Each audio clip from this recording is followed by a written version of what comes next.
Habari Gani. It's day 3 of Kwanzaa.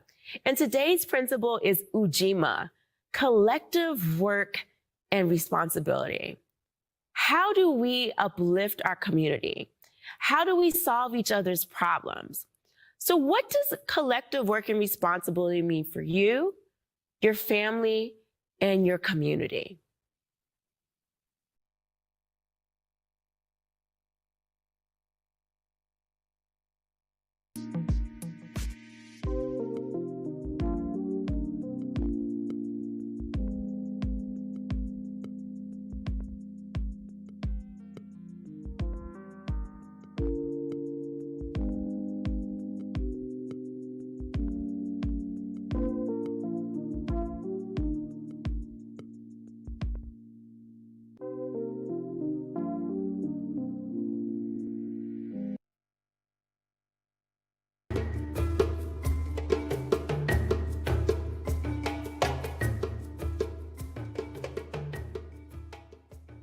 Kwanzaa was created in 1966 by Maulana Karinga and the E.S.T organization as a response to some riots that happened, but it was a way to reaffirm our culture as African diasporic people and connect us to our history.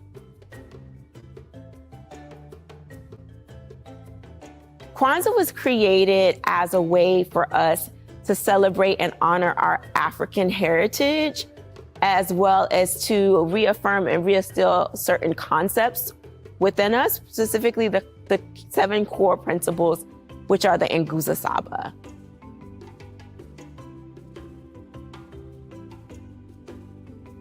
The word Kwanzaa comes from a Swahili phrase, matunda ya kwanza, which literally means first fruits, which brings us back to the celebration, which is a harvest festival.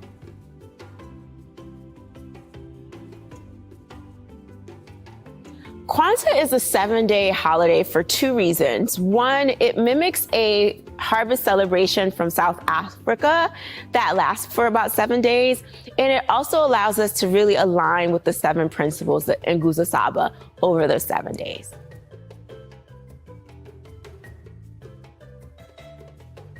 Kwanzaa has grown amongst African people because we're becoming more aware of our African heritage.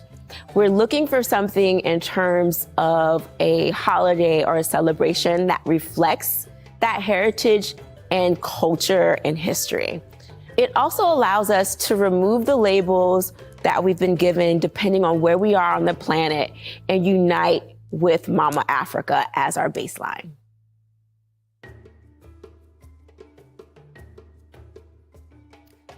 People who are not of African descent can totally participate in Kwanzaa activities. Kwanzaa activities and principles are very universal ones. And just like we celebrate celebrations throughout the world, like Cinco de Mayo and things like that, you can also do that with Kwanzaa.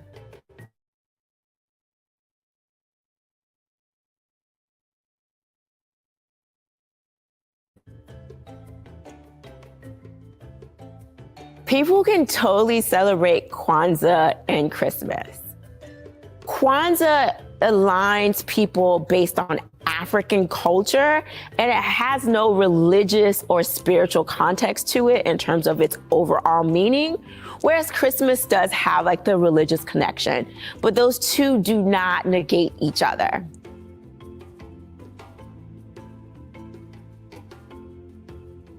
Kwanzaa is not an alternative Christmas. It is its own celebration. We celebrate the things that we accomplished throughout the year, and we also set the tone for the things that we want to accomplish for the next year.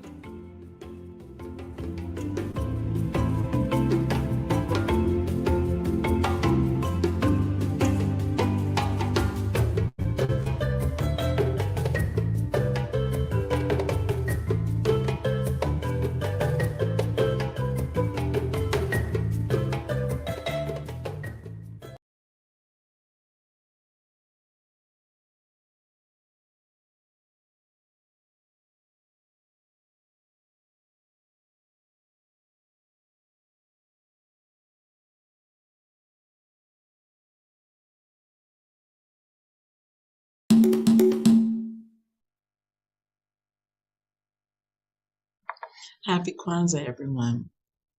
And I want to thank you for listening to this segment on building generational wealth.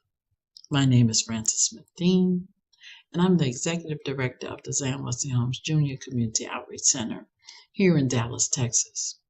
Our mission is creating self-sustaining pathways out of poverty for young people and families living in Dallas through education, job training, and placement. Well, Kwanzaa presents us with the opportune time for us to arise to purpose. Nia, as we begin to contemplate on the process, let me just give you a few minor statistics. African American consumption spending is approximately 1.7 trillion. Wow. And as we look at that consumption spending, we know that those dollars do not circulate within our community. So as we arise to purpose, we must begin to redirect these dollars and build our community so that we can create millionaires and billionaires. So here are 3 simple strategies you can use. Number 1, effective communication. We say here, having the money conversation. If we don't begin having the money conversation and get on the same page, we will never be able to have the opportunity to build the legacy for future generations. So having that money conversation or effective communication is vital for us to sustain, grow, and manage our wealth. Number 2, the right education. With so many people on YouTube and Facebook and Instagram and Twitter, we must have the right education. Having the right education is a game changer. Having the right education allows us to now do what? Move forward and create sustainable opportunities within our community. Number 3, teamwork. As we say here, teamwork makes the dream work. Wow.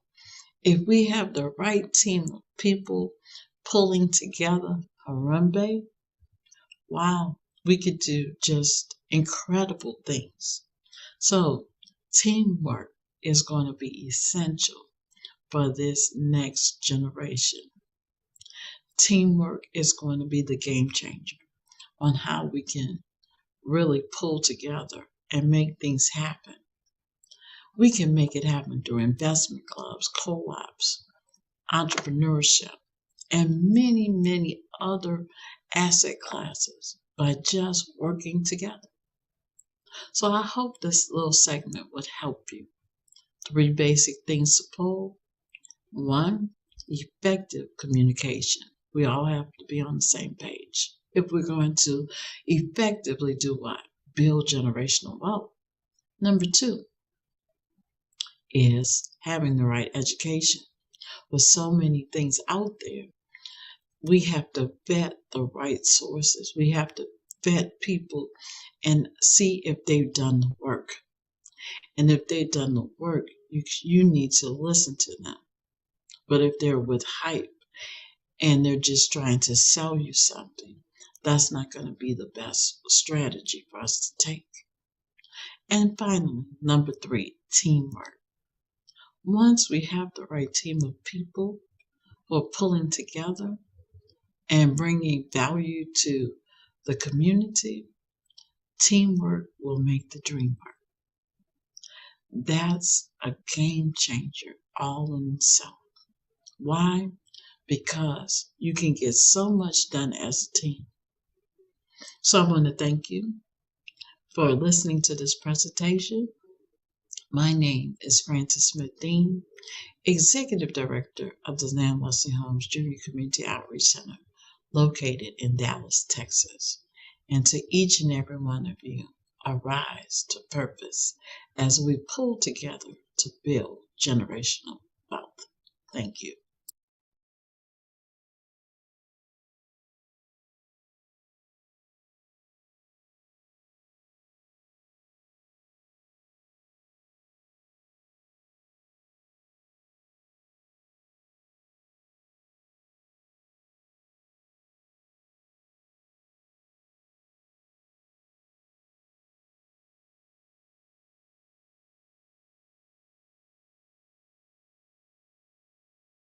Hey, we're getting ready to make one of my absolute favorite dishes.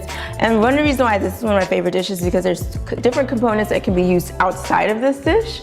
So we're about to make my raw taco salad. In this particular dish, we get to feature my raw nacho cheese as well as a walnut crumble that's supposed to give you like that meaty texture. And that's the beautiful thing about nuts, that you can do so much with it. So the two nuts that we're going to use in this case today are cashews and walnuts. Cashews are beautiful because they can give you a creamy texture both on the savory side and the sweet side. And cashews can do about the same. It's going to be a little bit different. These make really great raw brownies. I'm going to give you that as a bonus recipe. And so what's really important with your nuts is that you soak them. And the reason why you want to soak them is because your nuts have enzyme inhibitors in them, and those things make it a bit difficult for you to digest the nuts. So you want to soak them according to the soak chart for each nut. Every nut has a different amount of time that it needs to be soaked, and that allows for those enzyme inhibitors to go away, and then you'll be able to get all of the nutrients found in those nuts, and it's not going to be an issue for you in terms of digestion. So the cashews were soaked, and then when you're using nuts that you think you're going to use in terms of a crunchy flavor, you want to then dehydrate them afterwards. So the walnuts were soaked and then dehydrated afterwards to remove any moisture that may have taken place as a result of the soaking. So with the raw with the raw tacos, you can make it as a salad. In this case, I'm going to show you how you can do both because it's really quick and easy. You can make it as a wrap, and let's just get busy. So I'm featuring a new gadget here, and that's the food processor. If you're going to be high raw or 100% raw, fully raw, or you just want to have, more ease around the kitchen, this is the way to go. You can get one pretty relatively inexpensive, and when you think about the 1-to-1 ratio in terms of the time you're gonna get to save, I should say, it's a great investment. You can use this to chop. You can use this is how I made my cauliflower rice. This is how I shredded my carrots and my beets. And I like to do things by hand, but sometimes I just don't have that time. And this is the way I like zoop, especially if I'm catering and things like that. So if you have a family and you want to get some stuff really quickly done, the food processor is the way to go. Again, I'm going to have a list up on Amazon where you can see some of the gadgets that I'm using, just to make your life a lot easier. So first things first, we're going to make our walnut meat. And we're going to add our walnuts, about a tablespoon of olive oil, nam shoyu, or you can use coconut amino acids, a combination of chipotle seasoning and cumin, and that's it. Put the top on here. And then we pulse away. Oh, first I have to plug this in.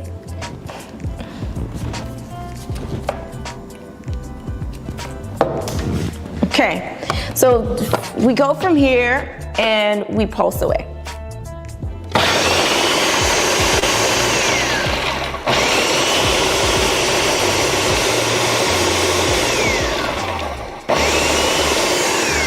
Give that a couple of pulses and you're pretty much ready to go. You have something a little like this.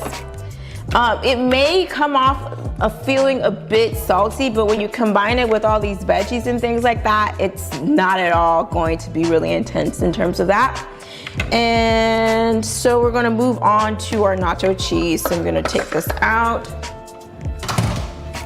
and just put this in here. So when we start to set up our table, it's pretty nice and easy.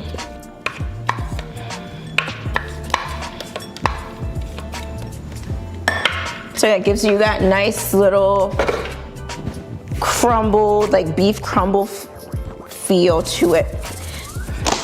Move this out of the way. So up next is our nacho cheese. Oh my gosh, so freaking yummy. You can use this in a variety of ways.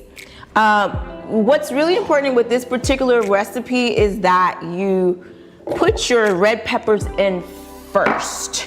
That'll just help mix everything up really smoothly. Other parts of this particular dish is you have your jalapeno, which is going to really help give you that cheesy flavor, garlic, your cashews,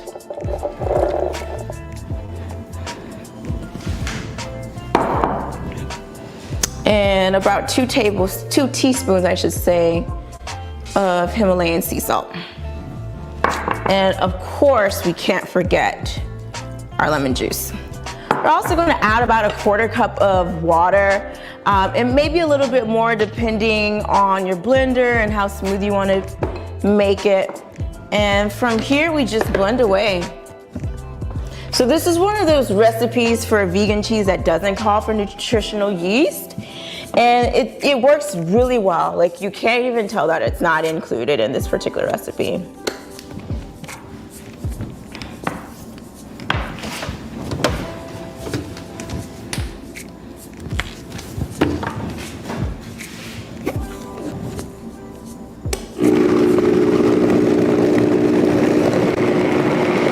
Again, if you have a Vitamix, and there's some other blenders out there, you can use the plunger to help move things along.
Nice and ready to go.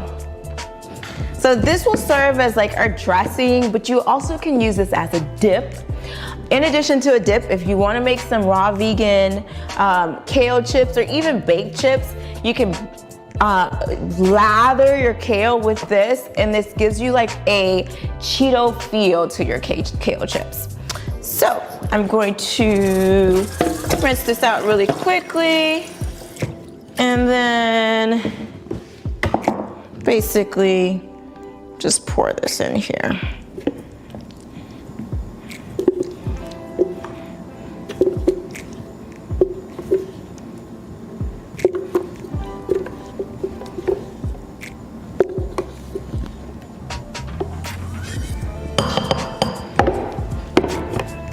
So now it's time to assemble our dish.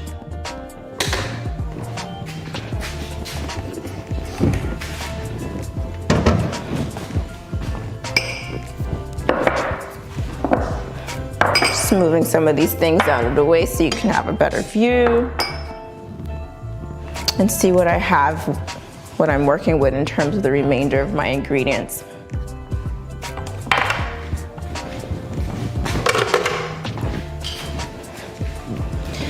So if we're going to make a salad, we're going to take some spring mix.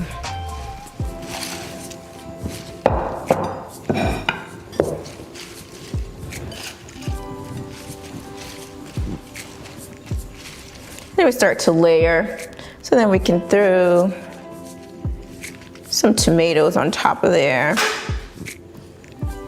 some cilantro, of course we want some avocados. And if you want to keep your avocados from browning too quickly, what you can do is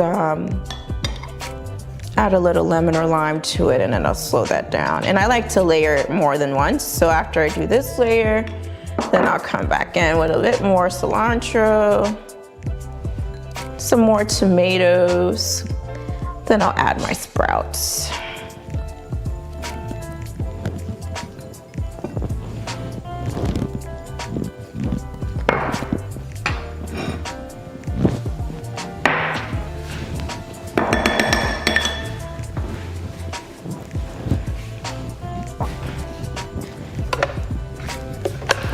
From here, you can add your dressing. I'm just gonna add it from the Vitamix.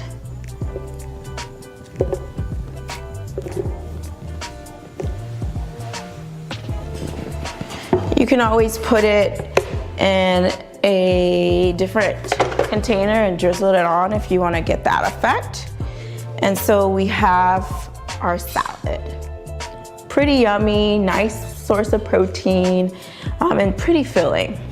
So essentially from here, I could do a variety of things. If I want to make this a taco, I could then essentially do the same thing and use like my cabbage and put that in there. And it's just going to give me a little bit more fiber, a little bit more vitamins and minerals. And that's it. This is our raw taco salad. And it features our nacho cheese.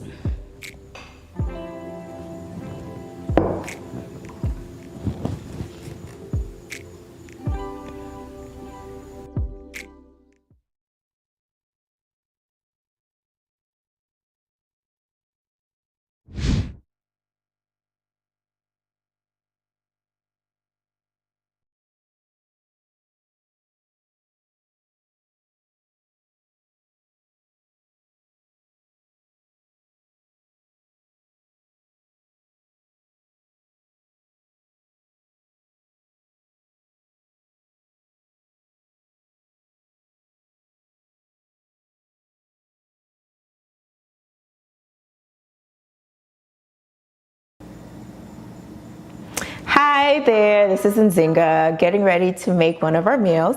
Today we're going to make our kepra raw chili. This is not my own recipe, but I loved it so much that I wanted to share it with you.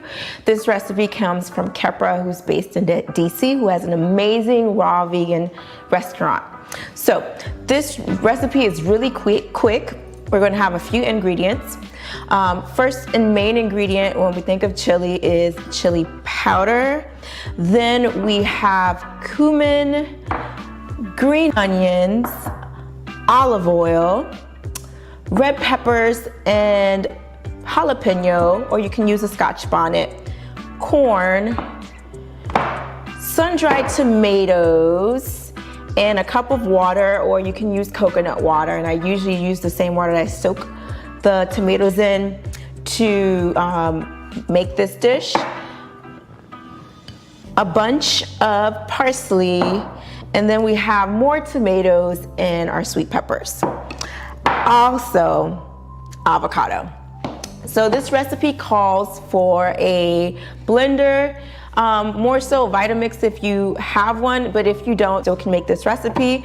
You're just gonna have to do a little bit stopping and going with your traditional blender.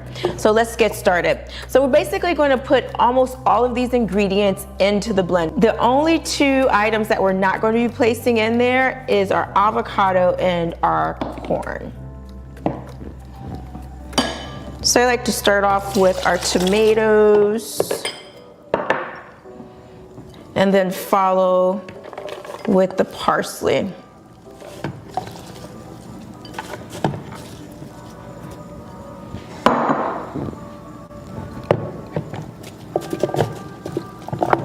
Just keep filling all of this in.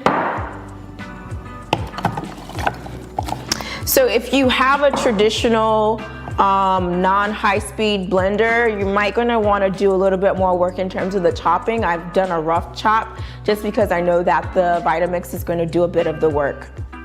I'm gonna add my olive oil and my spices. I'm not adding any salt to this recipe because the salt's going to be coming from the sun-dried tomatoes. So it's pretty important that you use sun-dried tomatoes that, one, are not in oil, because we want to be able to control how much oil we're using in this recipe, and that it's tomatoes that are dried with salt. And we put it here. And we're not blending this to the point of it being in the consistency of a smoothie. What we want to do is leave it nice and chunky. So if you have a food processor, this is a recipe that you could actually probably make in the food processor as well. So with your Vitamix, you want to have the speed at 0 and keep it down, not on high. And then we start to go, and then we're gonna just bring that up a bit to your 5. And you wanna start to use your plunger.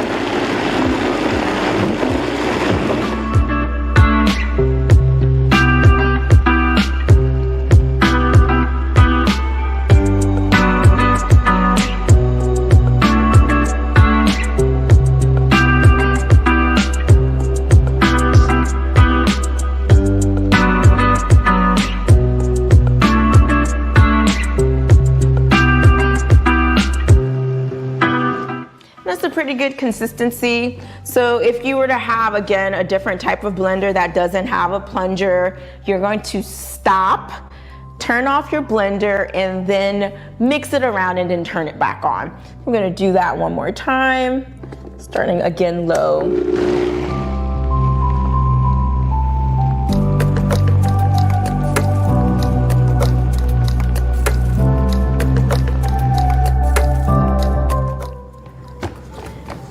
Essentially what we're going to do from here is to pour all this contents into our bowl.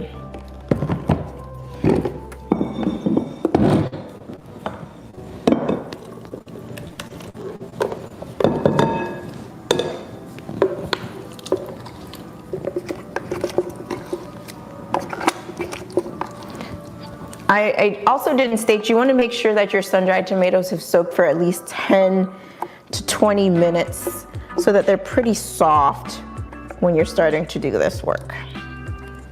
Okay, so if you notice here, it's pretty chunky. And then from here, I'm going to add my remaining ingredients. So then I'm going to add my corn. With respect to the corn, you can get some fresh corn and cut it off the husk, or you can get some frozen corn and then let it defrost, and then you can add it into the recipe, which is essentially what I did. Here we go. Add our avocado.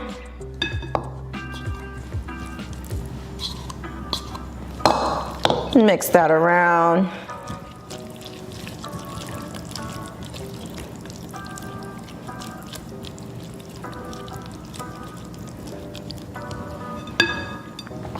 And then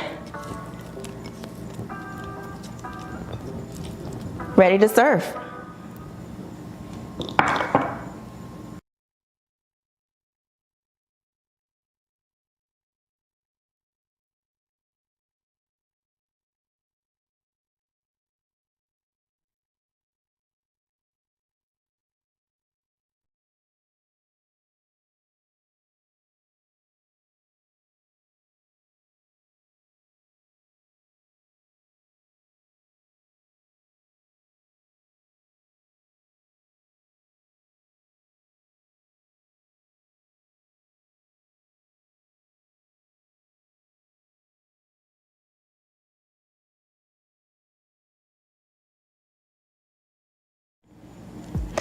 Hi there, we're getting ready to make our Mandarin kale salad. I love this salad.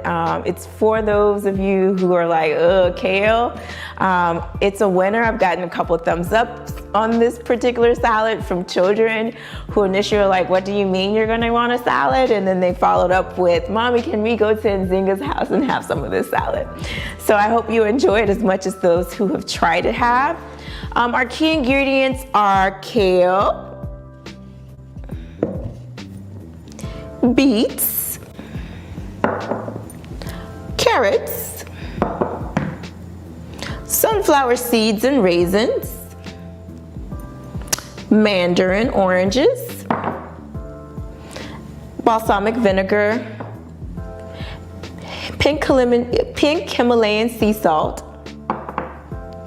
olive oil, and ginger. So what's really important for almost all of your kale salads is that you learn to give your kale a little love. A lot of times people are like, kale, because they don't massage it. Kale's a little bitter, and once you massage it, it softens it up a bit and it changes the whole taste and texture of it. So usually you can just sprinkle a little salt on there, possibly even a little oil, and then you're gonna start to massage it. I'm gonna just use one hand today because I have a little boo-boo on my other hand.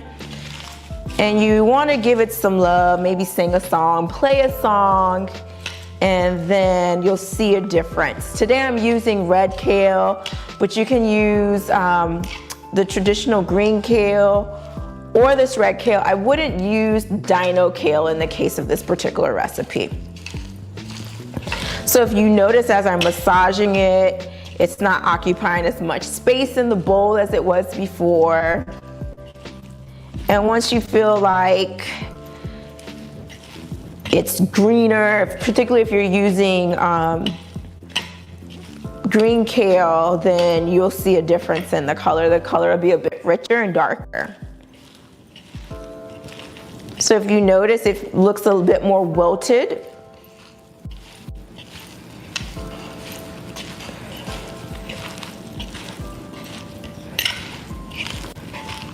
Just gonna give it a little bit more love.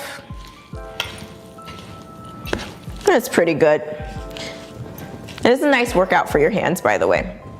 So, just gonna clean my hands off a little bit.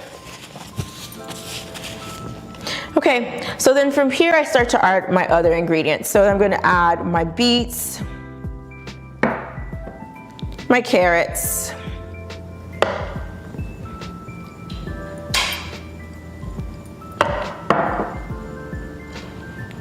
my mandarin oranges. Sometimes I take an orange and squeeze it in there.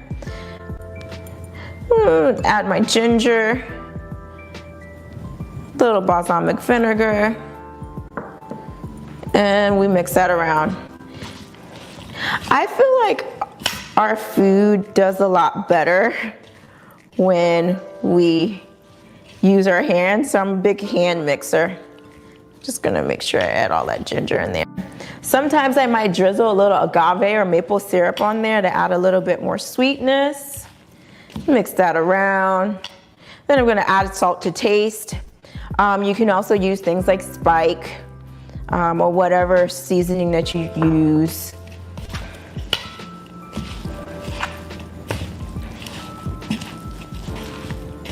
And once I feel like that's pretty mixed up, then I'll add my raisins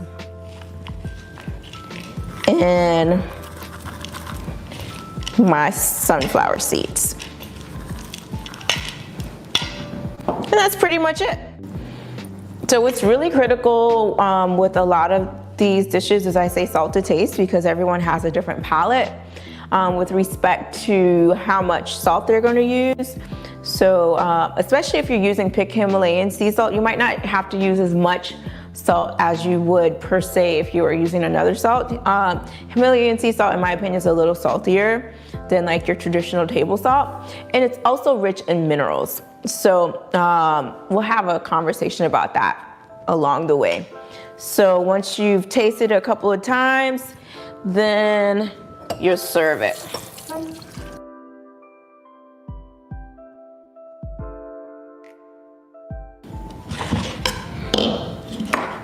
I'm putting this in my coconut bowl.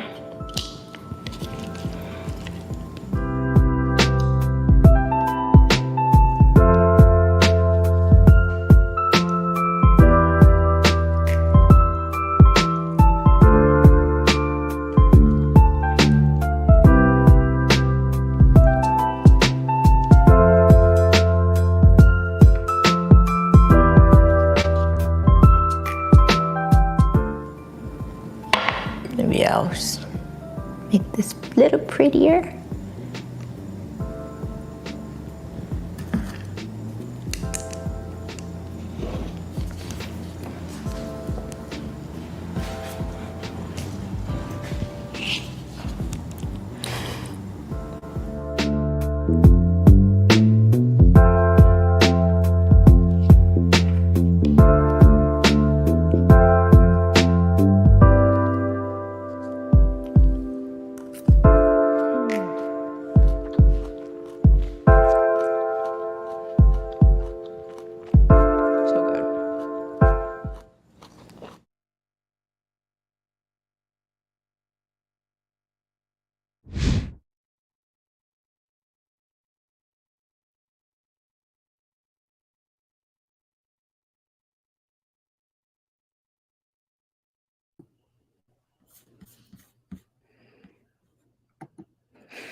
Habari Gani, everyone. It's so good to see you.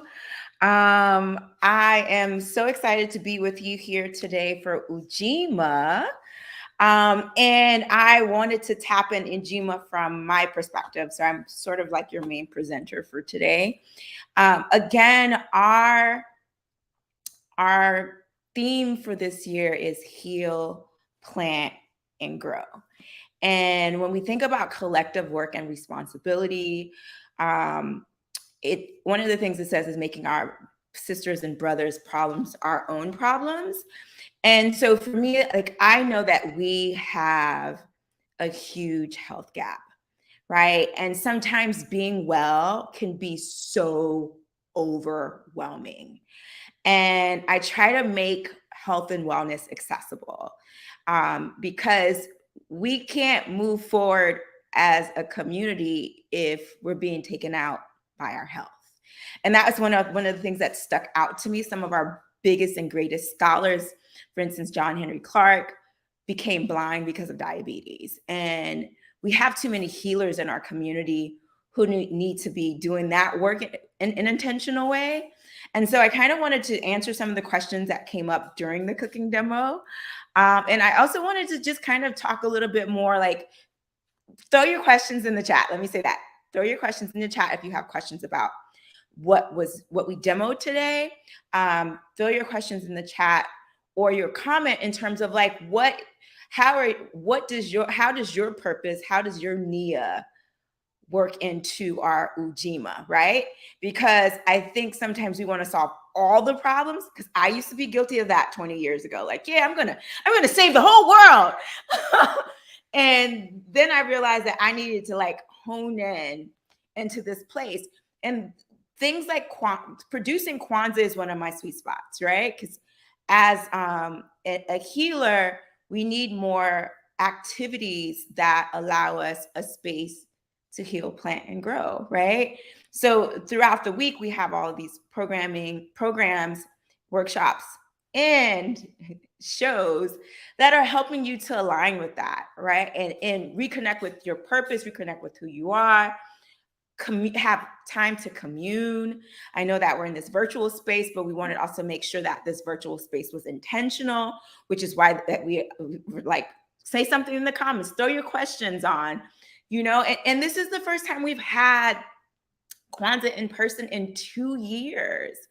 And so like that is surreal, because we never thought that we wouldn't be able to not have it in person over the past few years. So I'm going to answer some of these questions that came in. So one of the first questions that came in from Hold on, let me find that question. Okay. Takia asked the following question. What is the best way to transition from being pescatarian to raw foods? I'm going to take that a step further. If you're trying to transition from pescatarian or omnivore into plant-based or plant-based into raw foods, take it one meal at a time. I think oftentimes we want to take the cold turkey approach, and most of us have too many responsibilities to not plan it out. And so like I went vegan when I was a college student. I didn't have any responsibilities, so I could go cold turkey. And I was dating someone who was vegan, right? So like I had these things, all of these things accessible to me. However, like had I gone vegan now, the way my life is set up, I know I would have to plan for it. So what does planning look at? Find websites that have vegan recipes. Create a pin or board on Pinterest or save these recipes. Do meal planning. I think oftentimes we don't do enough meal planning too, in terms of like figuring out what we're going to eat, and we kind of go by our tails. There's a phrase I can't remember right now. So don't go off on a whim and do research. Oftentimes people are not successful in these type of transitions into veganism or whole foods, plant-based or raw foods, is because they didn't do enough research. And that's a lot. And if you don't do enough research, sometimes you're carrying in the bad habits you may have had with your previous diet, and they're not going to lead to the health outcomes that you may be looking for. So baseline for veganism, raw foods or not, is you have to supplement your B12 and your omegas. In terms of vitamin D, quick tip, put your mushrooms, like the mushrooms that you eat, portobello, white button, out in the sun for about 20 minutes. It'll intensify the vitamin D in the mushrooms, and you have about equivalent to twice your daily servings of vitamin D, if you didn't know. So if you're like getting a bunch of vitamin D capsules because you're vitamin D deficient, that's one of the ways that you can use food as your first medicine. And that's one of my premises.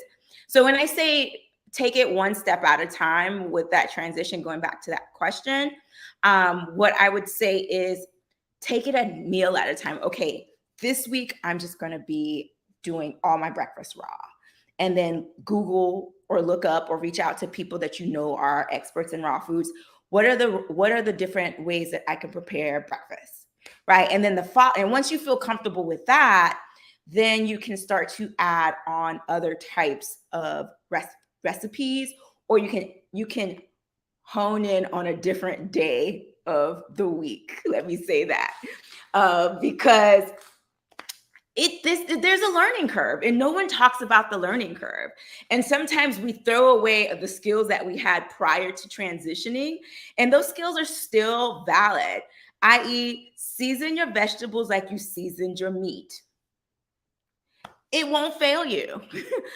Sometimes things like the reason why meat tastes good is because you season it. So why would you not season your vegetables, right? So I say take it one step at a time. There are some amazing cookbooks. I wish I could show you. Like I have at least 30 or 40 cookbooks. I'm a book junkie. Let me say that. I am a book junkie. I love books. But I love books because they're great resources. And I've collected a lot of books over the past 20 years. I've been vegan plant-based for the past 20 years, for those of you who are not familiar with me. I've collected a lot of books that helped me develop the skills that I have now. And then once I had a strong foundation, then I was able to become more creative. I used my Kalumba to create my own recipes. And I always say veganize the recipes that you already make now. Because at this point, this world is amazing. When I went vegan, we didn't have great subs.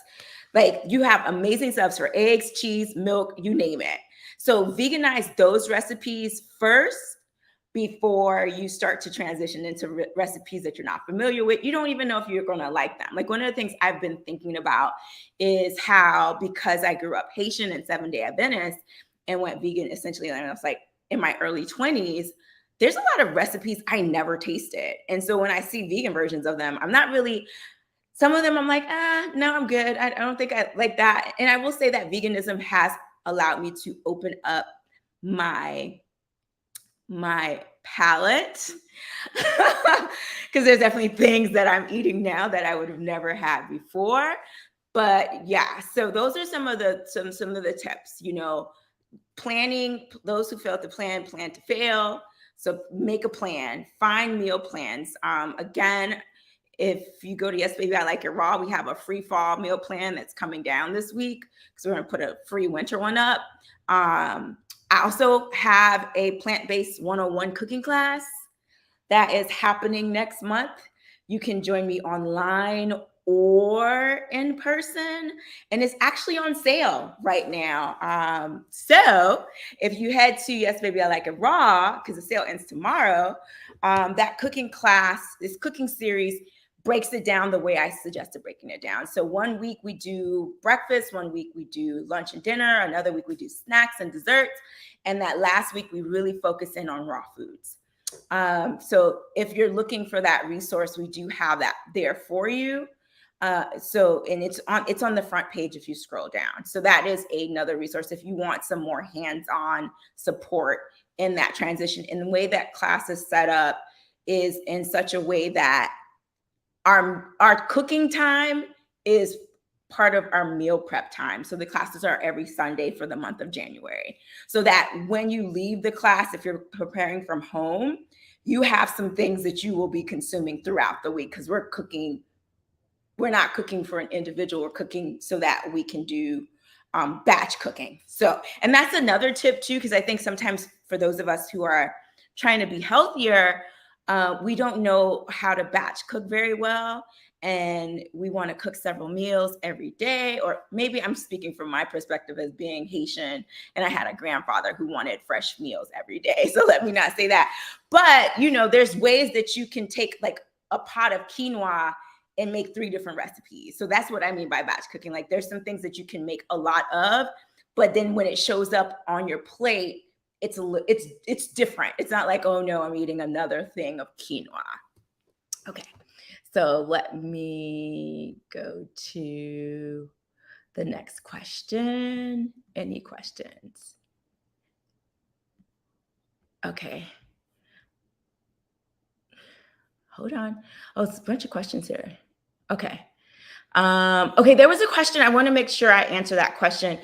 If you have, there's the question. Question. A number of people have allergies to nuts. Can you suggest alternatives or resource for community suffering from nut allergies? Great question. So with that question, let me keep it up so people can see.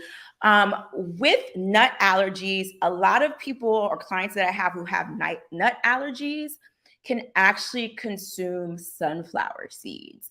So I do a lot of catering and retreats, and I try to make my menu as allergen-free as possible. So typically it's gluten-free, soy-free, and things like that. But there are some recipes that I really love that may have nuts, and I can substitute cashews with sunflowers sometimes. It depends on the recipe, because sometimes sunflowers have a aftertaste that can be strong, so they'll show up into that recipe a little weird. I know we have a recipe in the plant-based world for nacho cheese that doesn't involve nuts at all. And so if you are looking for recipes that are nut-free, typically all you have to do is put nut-free vegan recipes in your search bar, and it'll pull that up, because that is a space that it is. Some people also use pumpkin seeds. Again, pumpkin seeds and sunflower seeds, for a lot of my people who are allergic to all other nuts, those seeds don't seem to bother them as much. And someone even said that they used pumpkin seeds instead. Quick thing. Did you know that you could make eggs with pumpkin seeds? Scrambled eggs. That's a whole different conversation. So that's another tip for you if you have any nut allergies. Okay. Again, send your questions down. Okay. This is a great question. Nikita, thank you. This is a great statement. And let's let's talk about that a little bit. I think a lot of times we, I don't know the dynamic of the audience quite. Whoever you are, we're really good at pouring out and filling others' cups, and not necessarily having the time to do that for ourselves. However, if you are like the caretaker, or as we say in Creole, le potomita of the family, when you're better, your family is better. And so oftentimes what happens, like I have a detox program, I have a lot of things that I do with clients. They start to, because they're doing it, then the husband becomes interested. Like, oh, let me, like you either they give the partner a cup of the smoothie, or they're like, oh, what's that? Let me taste it. And they're like, oh, that's good. Like, make me some more, you know? Or they just take the classes together. Or the children now love a recipe and they want more. So I know it's hard, but I think there's this proverb: when I heal, everyone heals, right? And so particularly if you are a mother, that's so important that we're nurturing and nourishing and resting and giving ourselves grace and compassion, because how we treat ourselves is sending messaging to our children. And that's really important. I was pondering a conversation around that, where oftentimes when people describe their mothers, they describe their mothers based on how much pain they were able to endure. And I have like this thing about being a martyr, where that's not what I want to be, because like that's a whole. I'm going on tangent, but taking that time to do some work, be it a minute. And I think sometimes we think we need to make big leaps to begin our healing, or to pour into our healing. And every minute, every second, every millisecond counts, And so again, Ujima, making our problems. I mean, the thing is, like we say, make our problems each other's problems. There's a proverb that says, if a woman is sick, the whole community is sick. Think about that proverb. If a woman is sick, the whole community is sick.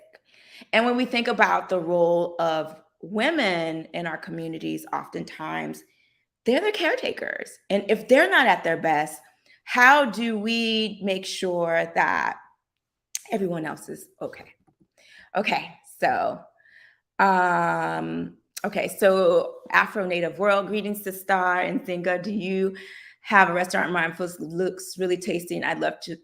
I'm sure you'll have a lot of support. Oh, do I have a restaurant? I think that's the question. If it's wrong, ask the question again.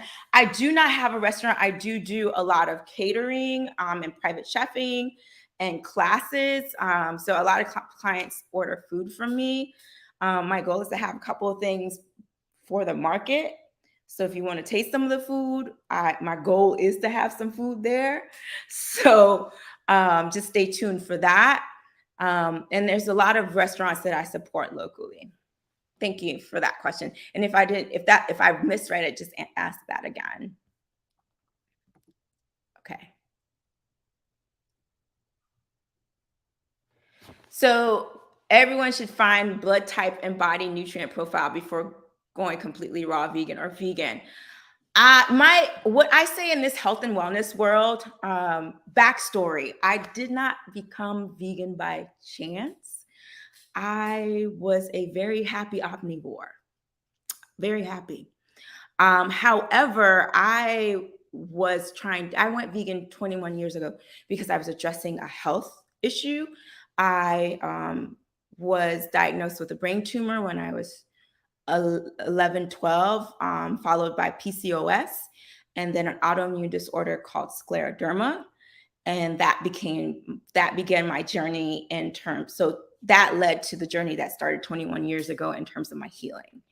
And in that journey, I became a holistic health practitioner. My teacher is Lahila Africa, and I have so many other teachers. And what I say in regards to making transitions, It's so interesting that that statement came up, is because I was like, I need to make a video. Listen to your body before you listen to everybody. Okay. Listen to your body before you listen to everybody. Your body is your number one compass. And a lot of these different paths to wellness will say that it's the only way.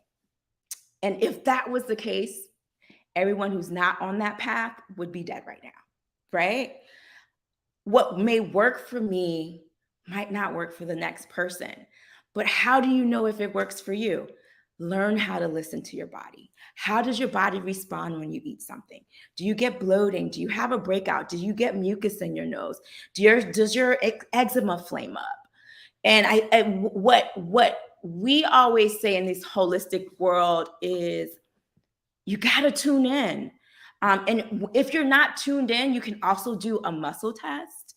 And that muscle test, for instance, let me grab this pomegranate. If you want to know if it's good for you and you don't have the time to do the research and things like that, hold this in your hand, stand up, close your eyes, and see where your body leans. Your body will lean. This is one way to do this test, okay? If your body leans forward, that's what you need. If your body goes back, you don't need that. The other way to do it is if you have someone in the room, you're going to hold it out. They're going to place it in your hand, and then you're going to have this other arm out, okay? They're going to put pressure on this arm. If it's for you, no matter how much pressure they put on your arm, it's not going to go. It's not going to move. If it's not for you, no matter what you try to do, your arm will go down. And that's one of the ways when I'm at a store and I might be picking up a new supplement or a food that I'm not sure about. I mean, I've even used that because I started a protocol and I was taking all these supplements and my stomach wasn't right, but I couldn't identify what it was because I had so many new things I had introduced. And then one by one, I went through the supplements, and sure enough, I backed like violently for one supplement. And when I looked, it has some things in it that I was allergic to. And I didn't realize that when I made the purchase, And so what to me is more important than ascribing to someone's specific dietary guide is creating a relationship with your body and with your intuition so that you can start to know or even doing journaling. I'm really big on big on food journals. See what works for you. And also know that just because it works for you now or doesn't work for you now doesn't mean that it won't be the case. All right, so we're getting ready to go into our schedule. So let me switch over for a second to that.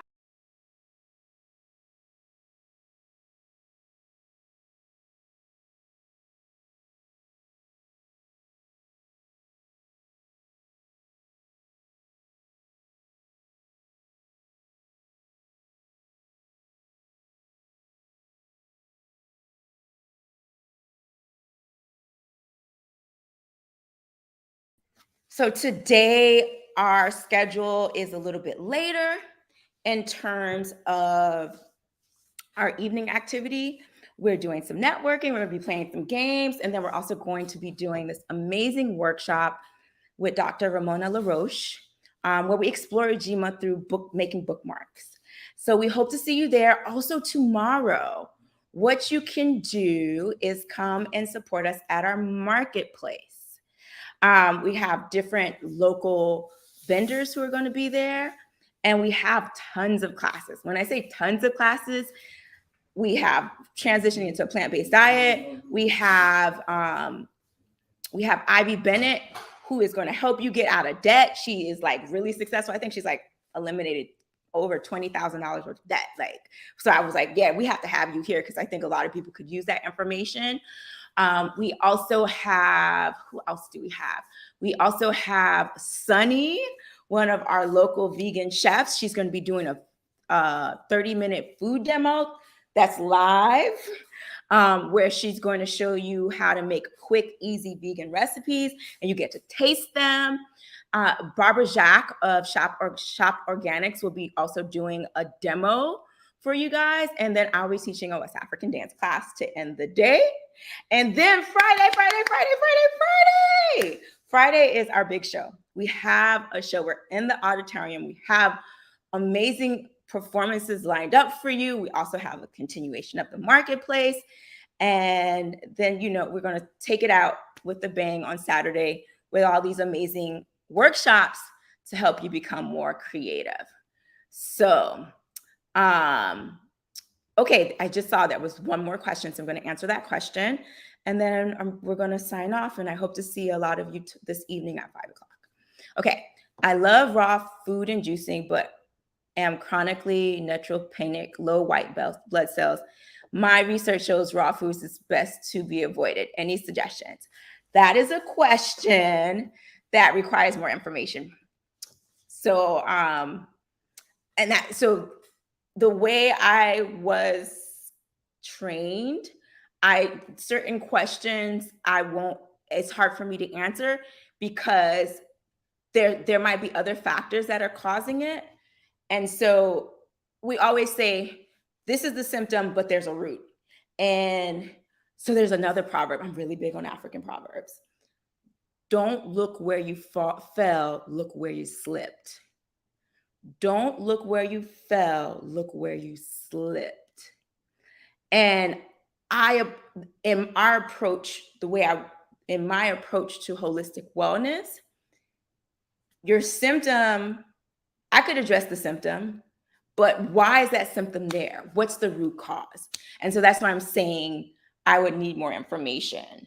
And so if you want to shoot me an email and we can talk about how we can explore that, you can at info@yesbabyilikeItraw.com. But I would be doing you a disservice to answer that question, and I don't have enough details to support you in that in your wellness journey.